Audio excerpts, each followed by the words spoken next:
We are a charter city, and with that, we have a professional staff that's working hard, and they're trained. But I'm sorry, who's next on this question? I'll go first. I believe it was you, Phil. No, I apologize.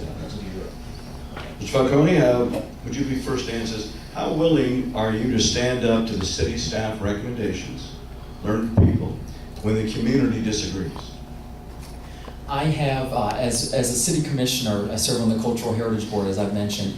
I have been very vocal that when I do not believe in the staff's recommendations, I speak out and I make sure that my voice is heard. And many times that means I stand alone on a board of 9 people. I stand alone in my sentiment because I am confident in the values in which I have and the values that are expressed to me by many individuals when it comes to the historic preservation responsibilities of our board. So I would be just as confident on the Riverside City Council as I currently am as a city commissioner on the Cultural Heritage Board to whether it be standalone or to reject in a larger number staff's recommendation if it does not meet the needs of the community or the values in which I hold. And I would hope that that is something that we all look to as critical in any council person, that we are not meant to be rubber stamps. And I would hope that the residents look to that when they look to their council person. And I just say, look at my record on the Cultural Heritage Board, and you will see that I definitely am an individual that votes both my values as well as those of the community. Mr. Gardner? I think a council member has to be willing to take on the staff.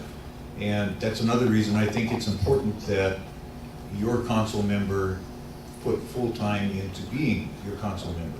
If you aren't putting in as many hours as the staff is, you will not understand everything staff is doing. You won't read everything that the staff is preparing. You will be less prepared for meetings and votes. There are a number of instances where I have argued against a staff recommendation. I've prevailed in some, I have not in others. Many times you can begin to shape that as the staff report comes out. We are prohibited by the charter from telling any staff member what they must do or must not do.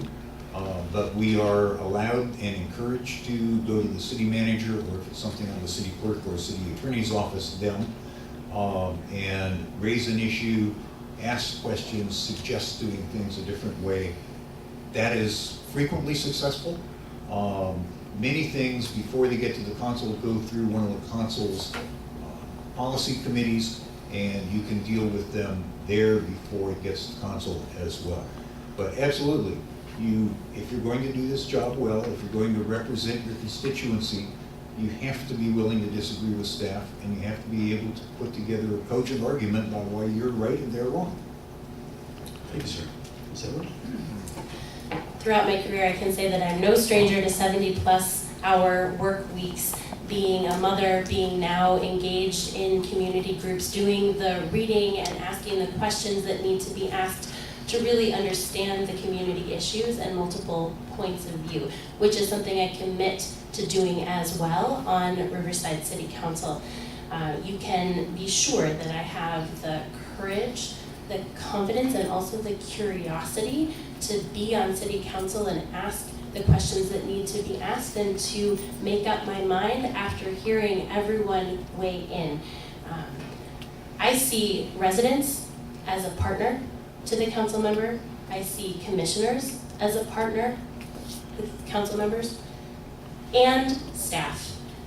I certainly have not agreed with every decision that I've seen or every briefing that I've seen come from staff. It's not the direction that I would have chosen. It's not what I've heard the residents want, but I do know that we employ excellent people in our city with expertise and a great passion for what they do. And so, yes, I will have the courage to make up my own mind after hearing all points of view. I think the staff's recommendation is an important part to pay attention to. It is just one part.